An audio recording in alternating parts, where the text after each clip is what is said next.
Salam sahabat semua, dimanapun saat ini Anda berada. Siang ini tadi saya menanti hambanya Pastor Fadila Mulya, ada hambanya Pastor Elias Zulkifli. Ini hambanya datang dari jauh nih, dari Medan. Jadi hambanya ini asli dari Aceh, ya. Latar belakang dari Muslim, karena mengenal kebenaran. Jadi orang pintar itu pasti hijrah, murtad. Iya kan? Orang pintar pasti murtad ya.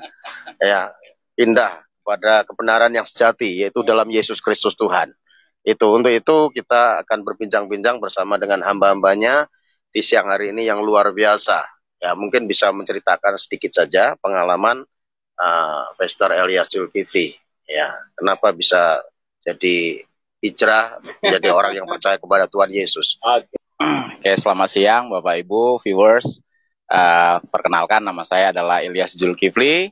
Alhamdulillah saya bisa bersama-sama dengan teman-teman hamba-hamba Tuhan di sini, sama Pak Rahtomo, sama Pak Fadil, dan adalah sebuah kehormatan kalau kita bisa sama-sama ngobrol bareng.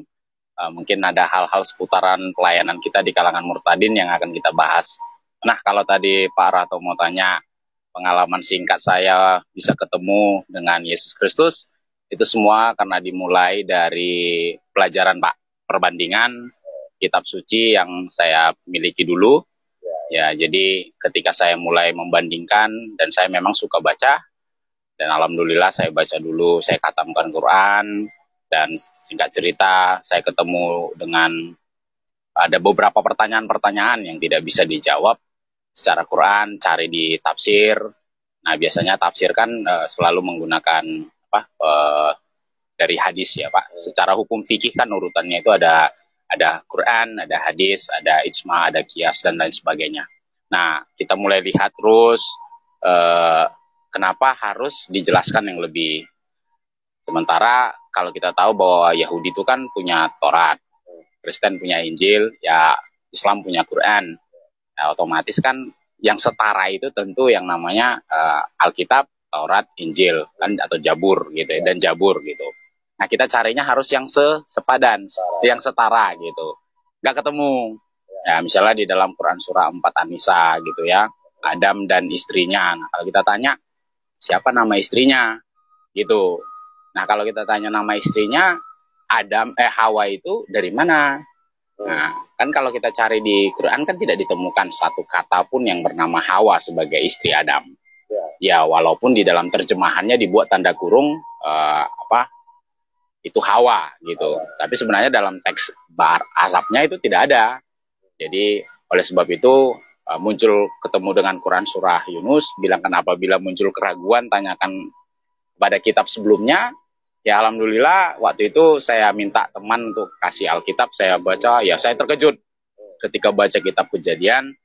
Wah, di situ rupanya lalu Adam menamai istrinya Hawa. Wah, luar biasa gitu ya. Berarti ini mulai dicerain. Tapi memang saya tidak langsung serta-merta Pak.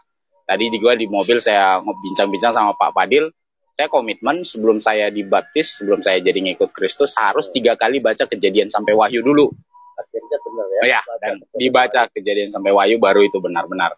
Nah, misalnya juga pertanyaan lain, siapa 12 suku Bani Israel? Ya, di dalam Quran kan tidak ada, Pak.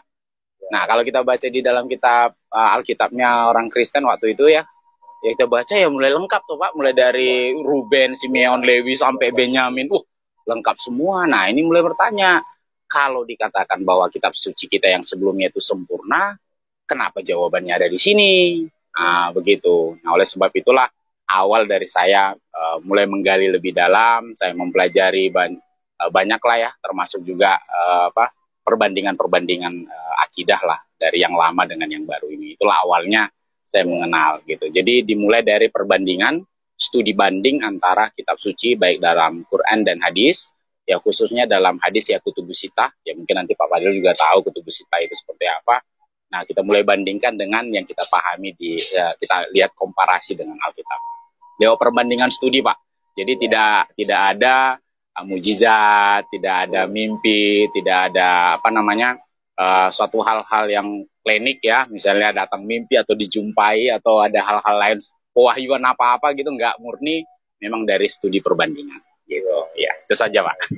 Ya, Assalamualaikum warahmatullahi wabarakatuh. Saudara terkasih dimanapun saudara berada, saya sudah pernah kesaksian di channel Parah Tomo, tapi ini hanya untuk menguatkan saudara. Saya kesaksian benar tadi hampir sama dengan Pak Elias, tidak ada klinik, tidak ada penglihatan dan sebagainya. Saya hanya melalui perbandingan. Bagaimana saya memperbandingkan Isa Al-Masih sebagai nabi yang saya kenal nabi biasa saja, ya, bukan berarti kok nabi biasa yang dibandingkan Muhammad nggak ada apa-apanya lah, ya.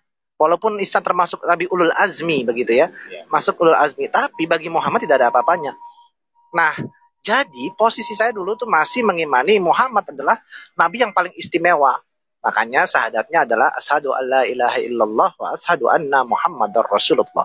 Nah, ketika saya mau bandingkan dengan Isa karena Isa mengganggu dan mengusik hati batin saya, ya, akhirnya saya mencari siapa itu Isa Al-Masih. Dan ketika saya cari, luar biasanya, ya, alhamdulillah, Isa Al-Masih sungguh luar biasa, ya, sungguh luar biasa, menggantikan posisi Nabi saya yang terdahulu, ya. Tuh datang lagi makanan saudaraku, ya kan, berkat Tuhan nih, ya, berkat Tuhan, ya. Iya, akhirnya saya mengenal Isa Al-Masih lebih istimewa daripada Muhammad Shallallahu Alaihi Wasallam. Ya, gelarnya aja udah beda, alaihissalam. Nah, ketika saya merasakan ada perbedaan yang begitu signifikan antara Isa Al-Masih dan Muhammad, maka saya menyatakan, ya, Isa Al-Masih sekarang menjadi nabi yang benar-benar mengalahkan Muhammad, dan syahadatnya waktu itu saya ganti. Mungkin ekstrim, tapi itu yang saya lakukan dulu. Saya ganti menjadi asyhadu alla ilaha illallah wa asyhadu anna Yesua Al-Masih. Itu orang pada bilang saya sesat. Ya, waktu itu orang bilang saya sesat, ya. Ternyata memang saya sesat. Sesat bagi mereka. Sesat. Karena masih setengah-setengah waktu itu. Okay. Ya, antara mau percaya ke Kristenan, apa nggak sesuai dengan kondisi lingkungan, karena saya sangat berada di lingkungan yang sangat agamis waktu itu, ya. Saya mustahil lah buat Fadil murtad gitu, mustahil, ya. Tapi juga mau mempertahankan agama yang lama, otak saya udah nggak nyambung, ya. Otak saya udah nggak nyambung begitu, ya. Jadi mau nggak mau saya hampir buntu begitu, ya. Akhirnya saya berkata-kata dalam hati bahwasannya kalau benar saya sesat, tolong tunjukkan saya sesat sama Tuhan tuh. Ya Allah, kalau benar saya sesat, ya, tunjukkan kalau saya benar-benar sesat. Ternyata saya nggak sesat, saudaraku, ya. Ternyata saya nggak sesat, ya. Kesesatan saya cuma satu, nggak mau belajar. Karena dulu saya baca Quran hanya Arabnya doang. Tahu arti. Ya, Arabnya aja, artinya ya kagak. Males banget, ya kan. Ketika sudah baca Arabnya, terus baca artinya. Aduh, buat apa? Saya nggak peduli bahasa artinya. Orang bahasa sorga aja bahasa Arab, ya kan. Terus interview alam kubur juga nggak pakai bahasa Indonesia, Singapura bahasa Inggris nggak ada, bahasa Arab. Jadi buat saya bahasa Arab segala-galanya. Dan sekarang saya sudah mengenal Isa Al-Masih, saya merdeka. Saya nggak dipenjara dengan satu bahasa saja. Tuhan kita esa, tak terbatas, baik pengetahuannya, ya, baik keberadaannya, ya, baik apalagi bahasa. Mau bahasa apapun, saudara, ya, saudara mau pakai bahasa apapun, Tuhan kita mengerti. Itulah Isa Al-Masih. Udah ya, nggak usah panjang-panjang, ya. Kayaknya ngantuk nih saya nih. Oke, thank you, Tuhan berkati.